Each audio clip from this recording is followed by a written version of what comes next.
Good morning, class 8th. Welcome to my online class of Max Divine Educational Hub. My name is Nusrat Naz and I am your GK teacher. I hope you all are very well at your home. So without wasting our time, let's get started.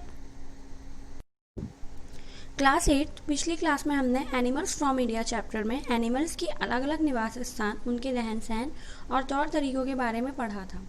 अगर आपको पिछली class से कोई भी doubt हो तो आप मुझसे क्लियर कर सकते हैं. Now our next heading is royal Bengal tiger. Royal Bengal tiger का हैबिटेट हम सबसे पहले देख लेते हैं. यहाँ पर हैबिटेट का मीनिंग होता है स्टूडेंट्स निवास स्थान, यानी कि उनके रहने की जगह. Okay, habitats include dense thickness, long grass और tamarisk shrubs along river banks.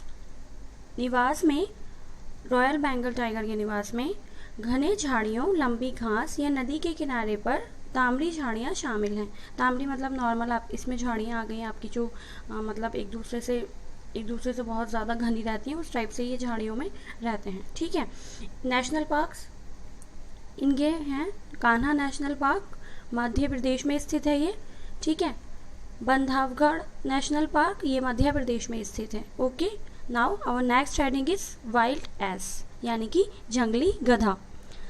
इसके हैबिटेट के बारे में अगर हम बात करें तो इसका निवास स्थान flat grassland covered expanse non edge beds island where cats grasses spring up during the monsoon. इसका निवास स्थान घास का मैदान कवर जो होता है ना, जो घास का मैदान कवर किया होता है विस्तार दाव के रूप में, उसमें जाना जाता है, जहाँ पर मोटे द्वीप यानी कि बड़े बड़े द्वीप होते हैं. मानसून के दौरान घास उगती है, ऐसे द्वीपों पर ये रहता है. ठीक है. नेशनल पार्क इसके हैं लिटिल रैन ऑफ कूच गुजरात.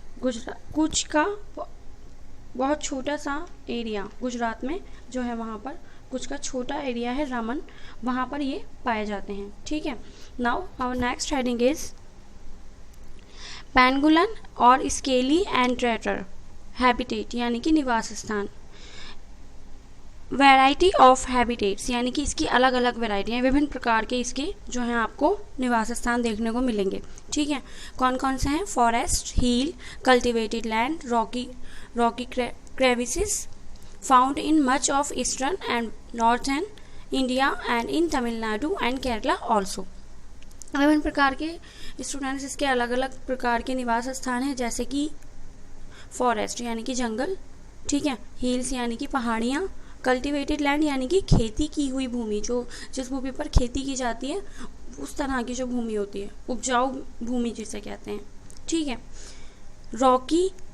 रॉकी क्रेवर्स चट्टानी दरारें, चट्टानी जो जहाँ पर बहुत बड़ी बड़ी चट्टानें होती हैं ना, तो उसके बीच में भी ये अपना घर बना लेते हैं. दो चट्टानों के बीच में जो दरार आ जाती है कभी कभी भूकंप से या फिर किसी भी और बड़ी आपदा से, तो वहाँ पर भी ये अपना घर बना लेते हैं. ठीक है. इसके बाद है national parks found in much of eastern and northern India, और ये जो हैं हमारे पूर्वी और उत्तरी भारत में, तमिलनाडु में, केरल में भी पाए जाते हैं. ठीक है. National parks found in many national parks, यानी कि ये अलग अलग कई राष्ट्रीय उद्यानों में पाया जाता है. कोई इनका मतलब फिक्स नहीं है, जैसे कि हमने अब तक पढ़ा सभी का कि हमने कुछ स्पेशल नेम्स देखे हैं, है ना, लेकिन इसमें ये कई सारे नेशनल पार्क्स में पाया जाता है. इसके बाद है आपका चिंकारा. इसका हैबिटेट है स्टूडेंट्स ग्रासलैंड्स एंड डेजर्ट, यानी कि मैदानी भाग जो होते हैं आपके, जहाँ पर घासें होती हैं. ठीक है. वहाँ पर, और डेजर्ट यानी कि रेगिस्तान में ये पाए जाते हैं. इनके national parks Kutch desert wildlife sanctuary, Gujarat में ये पाया जाता है कूच डिसर्ट में. ठीक है. और गिर नेशनल फॉरेस्ट ये भी गुजरात में है आपका, वहाँ पर ये पाए जाते हैं. इसके बाद है स्टूडेंट्स आपका नेक्स्ट हेडिंग नीलगिरी तहर हैबिटेट, यानी कि इसके निवास स्थान की अगर हम बात करें तो hills of southern India of elevations of about 1800 metre. दक्षिणी भारत की पहाड़ी लगभग 1800 मीटर राष्ट्रीय उद्यान की ऊंचाई पर यह हमें पाया जाता है. Okay. Now national park Eravikulam national park Kerala.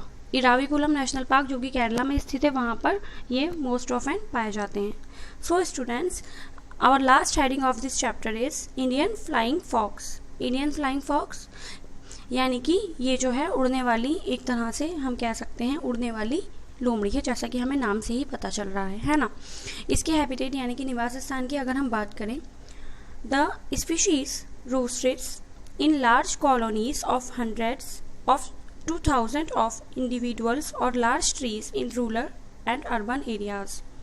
ये प्रजाति ग्रामीण, रूरल एंड अर्बन यानी कि ग्रामीण और शहरी क्षेत्रों में, दोनों ही तरह के क्षेत्रों में बड़े पेड़ों पर हजारों व्यक्तियों की बड़ी संख्या में ये पाई जाती हैं. ठीक है. Close to agriculture field, ponds and by the sides of road. कहाँ पर? जो कि कृषि यानी कि खेती होती है, वहाँ पर सड़कों के किनारों पर ये देखने को हमें मिल जाती हैं. ठीक है.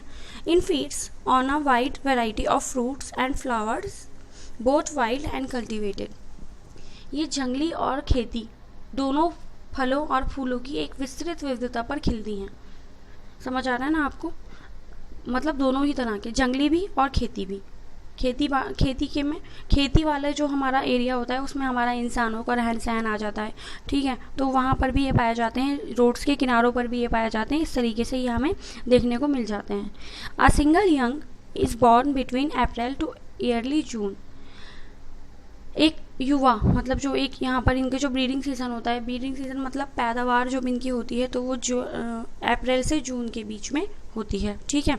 It travels long distance. ये बहुत लंबी दूरी तय कर सकते हैं, बहुत लंबी दूरी की यात्रा भी कर सकते हैं. Up to 150 kilometre to and from its roost. जो कि लगभग 150 किलोमीटर होती है या फिर उससे भी ज़्यादा इनकी आसपास की हो सकती हैं. A night in search of flashy berries. ये रात में मांसल बेरिश की तलाश में घूमता है. मतलब ये अपना रात में अपने शिकार के लिए, एक तरीके से हम कह सकते हैं कि ये रात में अपने भोजन की तलाश में के लिए घूमता है. ठीक है. इसके बाद है हमारा students national parks. Point Calimere wildlife sanctuary in Tamil Nadu, यानी कि तमिलनाडु में वाइल्ड लाइफ सेंचुरी जो है हमारी वहाँ पर पाए जाते हैं. Palamau tiger reserve and Hazaribagh wildlife sanctuary in Jharkhand में ये हजारीबाग वाइल्ड लाइफ सेंचुरी में मिल जाएंगे हमें. कवल वाइल्ड लाइफ सेंचुरी इन आंध्र प्रदेश में ये कवल वाइल्ड लाइफ सेंचुरी में होते हैं. मौलिम नेशनल पार्क इन गोवा के नेशनल पार्क में मौलिम में ये हमें मिल जाएंगे. कान्हा नेशनल पार्क इन मध्य प्रदेश में कान्हा नेशनल पार्क में ये हमें देखने को मिल सकते हैं. ठीक है.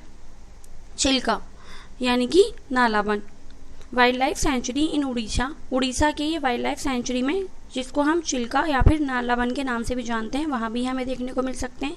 एंड इंद्रावती नेशनल पार्क इन छत्तीसगढ़, और छत्तीसगढ़ के इंद्रावती नेशनल पार्क में भी हमें देखने को मिल सकते हैं. ओके.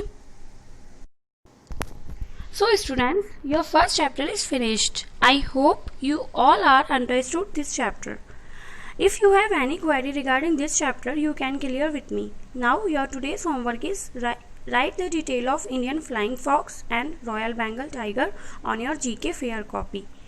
Students, आपका आज का होमवर्क है कि आपको अपनी GK की फेयर कॉपी में इंडियन फ्लाइंग फॉक्स और रॉयल बेंगल टाइगर की डिटेल नोट करनी है. ये आपका होमवर्क रहेगा. Okay. Thank you and have a nice day.